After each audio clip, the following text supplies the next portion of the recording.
They came at night, and brought with them the trauma and fear of all the babies ripped from their mother's arms, beings made less than human in the face of violence and humiliation. Brightness turned to darkness and hurt. They came as the embodiment of all that unspent pain and refused to die, made invincible by the same willful instinct that makes a dying man kick his feet in a last death rattle. I can't explain it, but when I first saw them, I thought of chickens, the ordinary bird domesticated for slaughter and producing eggs that would never mature to a life. How they come home to roost. What they look like with their heads tilted to the side when their necks are broken. Their blood in the old hoodoo ways that conjured the impossible. The Sankofa bird on my rib, and my auntie's voice when she asked why I tattooed a chicken on my body. I had a tightness in my chest as I moved through the night on the shadowy road where my tire blew. I knew where I was.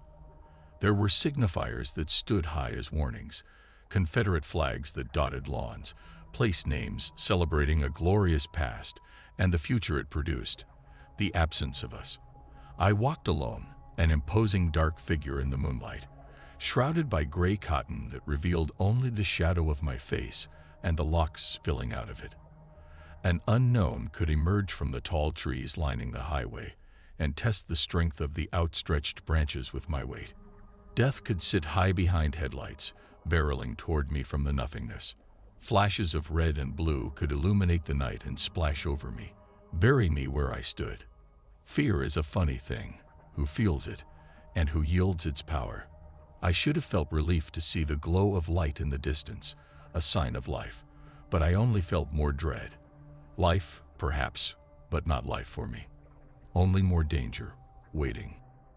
Their eyes fell heavy on me when the dangling bell on the screen door tolled to announce my presence. It's incredible to be pierced with eyes that can never quite meet your own, and to be watched without really being seen. Adrenaline flushed my bloodstream as hairs stood up on my skin, and I clenched my jaw, deadened my eyes, readied my mask. Red splotched across their faces and necks, and I almost felt the heat from where I stood. One behind the counter with a wall of cigarettes lining the backdrop like wallpaper. Two seated to the left with styrofoam takeout plates. A fourth further in the corner with a newspaper and tall bottle of beer. My eyes scanned and met the clerk's. My car got a flat, and I have no service.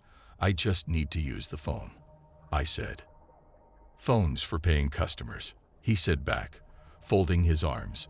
I saw him assessing my form, trying to find a box to place me in, looking for hairs on my chin or a sign of femininity beneath my hoodie. I tossed a pack of gum on the counter and pulled my credit card from my pocket. $5 minimum for cards, and I'll have to see some ID. I have to pay $5 to use the phone and show ID to spend $5. Or you cannot use the phone and walk back to your flat tire, sir.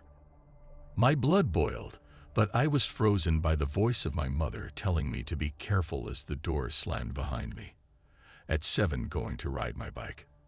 At 12, going to explore the park in my neighborhood.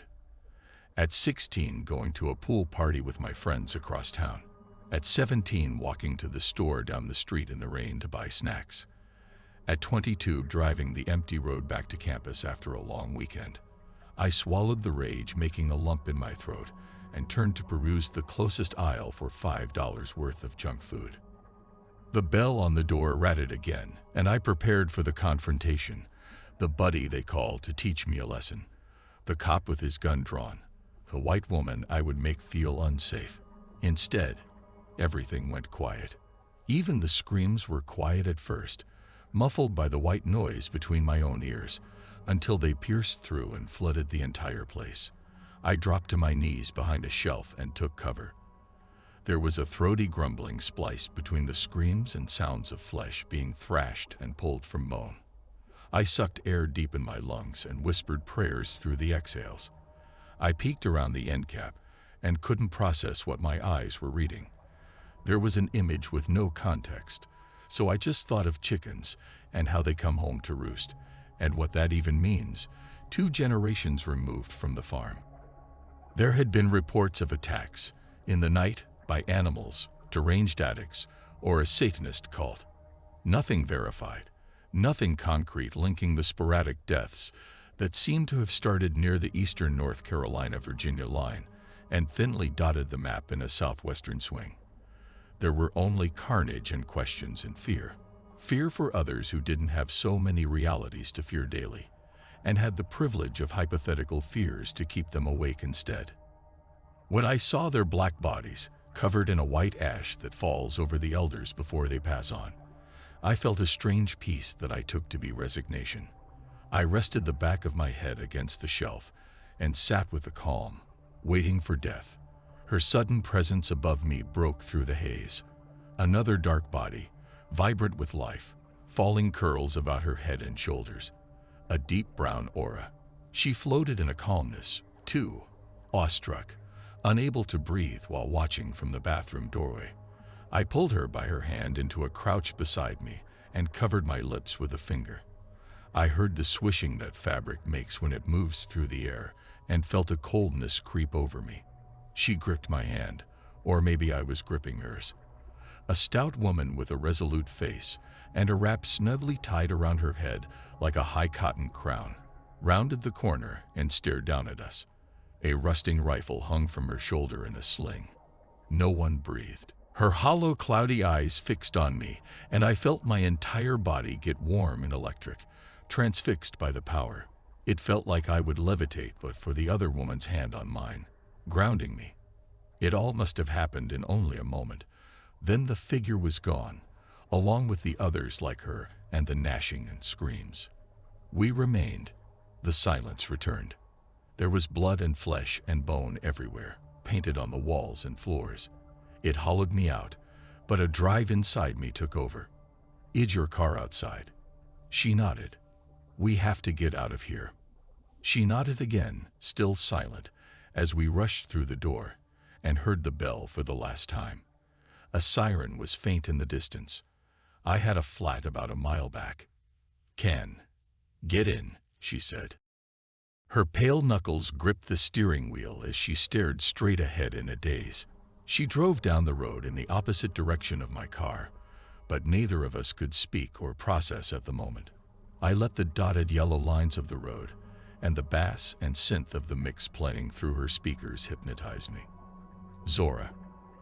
At some point, my voice broke through the silence in a deep, smooth tone that didn't match the rapid thumping in my chest. "Ha," she replied, descending from her fog. "I'm Zora." "Simone," she said faintly. "I just stopped to use the bathroom."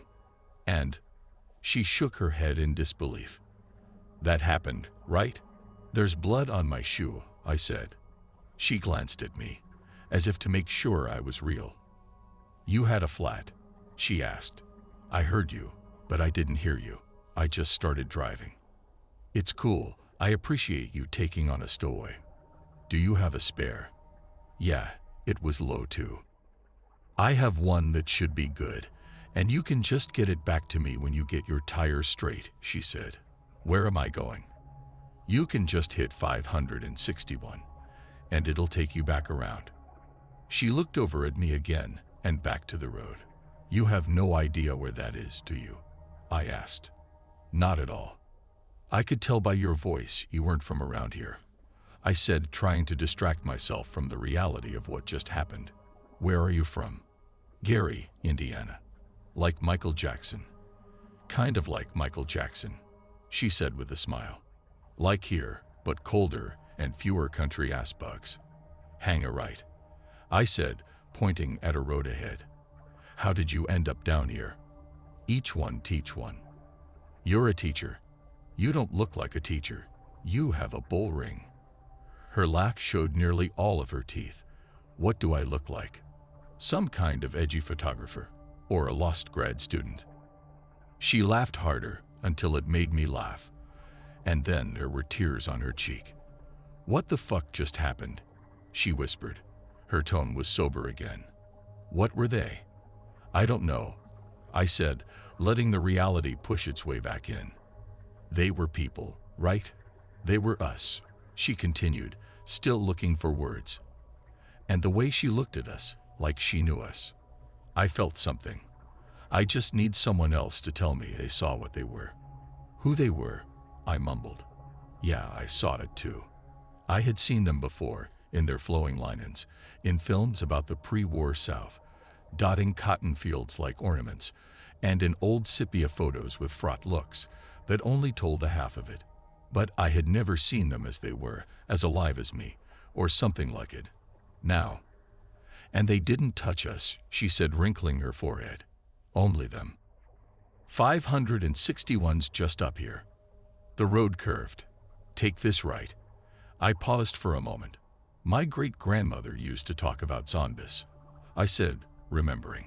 She was Gullah Geechee and old, and people just thought she was talking. But she talked about them like a prophecy, like other people talk about Jesus coming back. They weren't the walking dead kind. Zombie is how she would call them with her thick accent. She said their souls couldn't rest. They couldn't return home until they finished some purpose, and somebody could come and bring their peace, lead them back. They're conjured by the ones that know, when it's time, the ones who have the special sight. When she was dying, she used to chant in this whisper that scared me when I was young.